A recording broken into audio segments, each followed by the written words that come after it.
Assalamualaikum warahmatullahi wabarakatuh. Alhamdulillah, alhamdulillahirabbil alamin. Assalatu wassalamu ala asrafil anbiya'i wal mursalin sayyidina wa maulana Muhammadin wa ala alihi wa sahbihi ajma'in. Amma ba'd. Rabbi israh li sadri wa yassir li amri wahlul 'uqdatam min lisani yafqahu qawli. Puji dan syukur kita panjatkan kepada Allah Subhanahu wa taala karena atas rahmat, taufik dan hidayahnya lah kita dapat berkumpul di masjid yang penuh barakah ini. Selawat serta salam semoga selalu tercurahkan pada Nabi besar Muhammad sallallahu alaihi wasallam yang telah membawa umat muslim dari alam kegelapan menuju alam yang terang benderang seperti saat ini. Sebelum kita memulai tausiah pada hari ini, marilah kita bersama-sama membaca salawat badriyah. Salatullah salamullah ala taha rasulillah. Salatullah salamullah ala yasin habibillah. Tawassalna bismillah wa bil hadi rasulillah wa kulli mujahidin lillahi alil badri ya Allah. Semoga dengan salawat ini Allah mengampuni dosa-dosa yang telah kita perbuat. Amin ya rabbal alamin. Mungkin kita sering mendengar kata ikhlas, baik ketika membaca buku ataupun ketika berinteraksi dengan teman-teman. Biasanya ketika kita mendapat musibah, entah itu kehilangan barang ataupun ditinggal pergi oleh keluarga, akan ada yang berkata, "Udah, ikhlasin aja." Sebenarnya, apa sih makna ikhlas? Apakah penggunaan kata ikhlas yang kita dengar ataupun gunakan sehari-hari telah tepat? Ikhlas artinya diartikan oleh para ulama sebagai sikap meniatkan segala amalan hanya untuk Allah. Seseorang yang ikhlas tidak mengharapkan komentar manusia dalam beramal. Orang yang ikhlas akan menyamakan amalan ketika sendiri dan ketika di hadapan orang lain. Para mukhlisin ini hanya mengharapkan balasan amal dari Allah di akhirat. Dari definisi ikhlas di atas dapat dimaknai bahwa ikhlas merupakan sikap berlepas diri dari tanggapan manusia tentang amalan yang dilakukan. Ikhlas adalah kunci diterimanya amal selain tuntutan dalam pelaksanaan amalan tersebut. Ibnul Qayyim dalam Al-Fawaid mengumpamakan amalan yang dilakukan tanpa ikhlas dan mengikuti tuntutan Rasulullah SAW seperti musafir yang membawa bekal berupa sekarung pasir. Bekal yang dibawanya hanya memberatkan tetapi tidak bermanfaat. Ada juga ulama yang mengibaratkan ikhlas seperti surah Al-Ikhlas di dalam Al-Quran. Surah ini dinamakan Al-Ikhlas, tetapi tidak satupun ayat yang mengandung kata ikhlas di dalamnya. Ikhlas dalam beramal mempunyai banyak keutamaan sebagaimana disebutkan dalam Al-Quran dan hadis sahih. Berikut adalah keutamaannya. Yang pertama, mendapat pertolongan dari Allah. Ketika kita beramal hanya karena Allah, maka mudah bagi Allah untuk mengutamakan kita ketika kita membutuhkan pertolongan.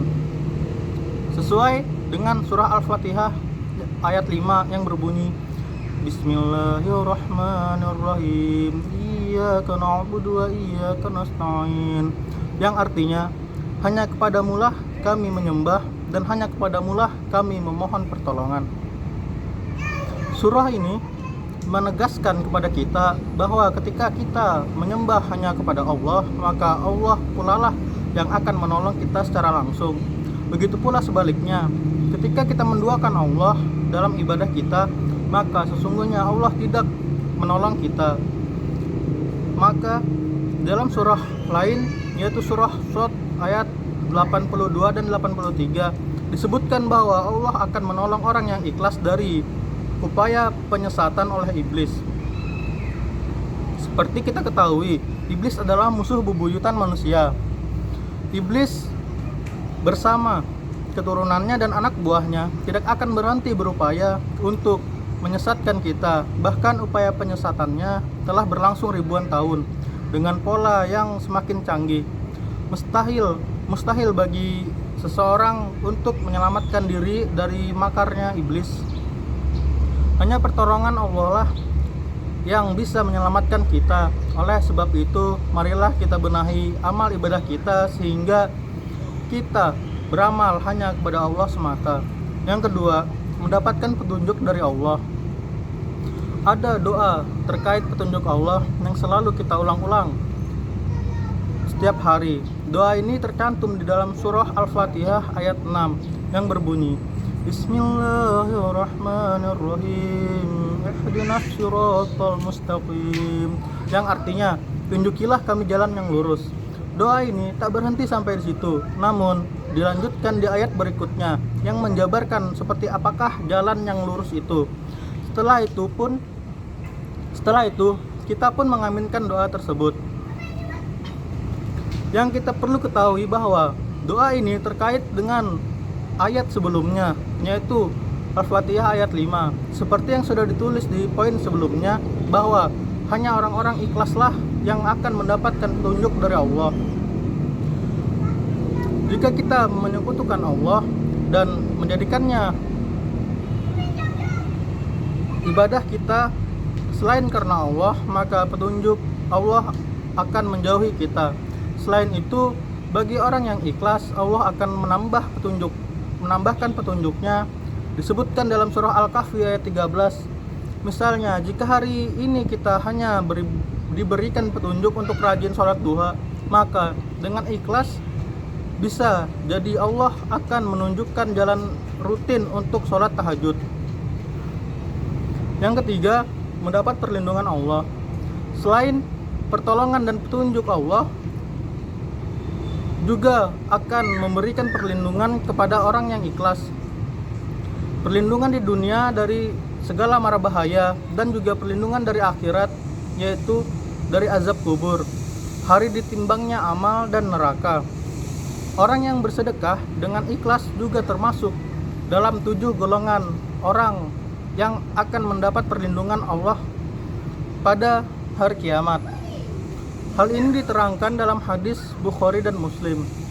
Orang ikhlas dalam bersedekah bersama dengan pemimpin yang adil, pemuda yang taat pada Allah, pecinta masjid, orang-orang yang mencintai karena Allah, orang yang takut kepada Allah dalam setiap keadaan, dan ahli zikir akan mendapat naungan Allah.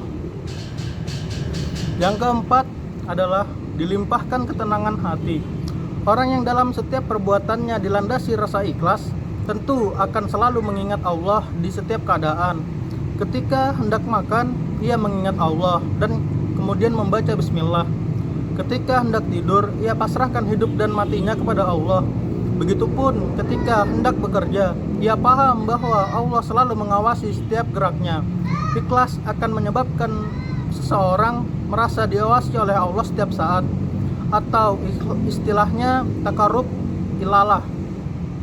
Dengan selalu diawasi oleh Allah, maka otomatis kita akan selalu ingat Allah dan berzikir kepadanya. Dengan berzikir kepada Allah, maka kita akan mendapat ketenangan hati. Hal ini sesuai dengan yang dijanjikan Allah dalam surah Ar-Ra'd ayat 28. Yang kelima, terlindung dari sifat khianat. Berdasarkan hadis yang diriwayatkan oleh Bazar, diterangkan mengenai 3 perkara yang menjadikan hati seorang mukmin sehingga dia tidak menjadi pengkhianat. Ketiga perkara tersebut adalah ikhlas dalam beramal karena Allah, memberikan nasihat yang baik kepada pemimpin kaum muslimin, dan berkomitmen kepada jamaah kaum muslimin. Orang yang ikhlas juga akan dilindungi dari sifat sombong, mengingkari janji, dan mengkhianati amanah yang diberikan. Dengan kata lain, orang yang mengikhlaskan hidup dan matinya hanya untuk Allah akan terlindung dari sifat kaum munafik. Yang keenam adalah amalan ikhlas bisa menjadi sarana tawasul.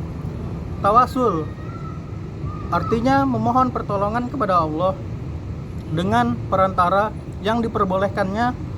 Misal, kita diperbolehkan melakukan tawasul dengan menyebutkan sifat-sifat Asmaul Husna. Untuk meminta rezeki yang berlimpah, kita bisa meminta dengan menggunakan sifat Ar-Rahman, Ar-Razzaq maupun Al-Ghani. Untuk memohon perlindungan, kita bisa meminta kepada Allah dengan menyebut sifat Al-Hayyu yang maha hidup dan Al-Qayyum yang maha kuasa. Tawasul juga bisa menggunakan kemuliaan Rasulullah. Misalnya, sambil bersalawat kita berdoa, atau diselang-seling antara salawat dan doa. Salawat seperti ini telah banyak dibuat dan diamalkan oleh para salafus soleh. Begitu pula dengan kita dapat melakukan tawasul menggunakan amal ibadah yang telah kita lakukan. Amalan yang dilakukan dengan ikhlas dapat dijadikan sarana tawasul atau menyebutnya ketika berdoa kepada Allah. Amalan yang dilakukan dengan ikhlas dapat dijadikan sarana tawasul atau menyebutnya ketika berdoa kepada Allah agar dibebaskan dari kesulitan. Dari kisah yang diriwayatkan oleh Imam Al-Bukhari dan Muslim, amal yang ikhlas dapat menyelamatkan 3 orang yang terperangkap dalam gua melalui tawasul. Kisah tersebut sering menjadikan materi dakwah singkat tentang ikhlas oleh para penceramah. Keutamaan tersebut bisa diraih apabila kita selalu ikhlas dalam beramal. Sementara ikhlas dapat dicapai dengan berdoa kepada Allah, menyembunyikan amal, melihat amalan orang lain yang lebih baik, menganggap amal yang dilakukan masih sangat sedikit, dan selalu merasa khawatir amal tidak diterima. Demikianlah dakwah singkat tentang ikhlas. Ikhlas merupakan salah satu tema dakwah agama Islam yang sering ditekankan oleh para ustadz dan dai. Semoga ceramah ini mampu membangkitkan semangat kita untuk lebih merendahkan diri kepada Allah ketika melakukan amal ibadah.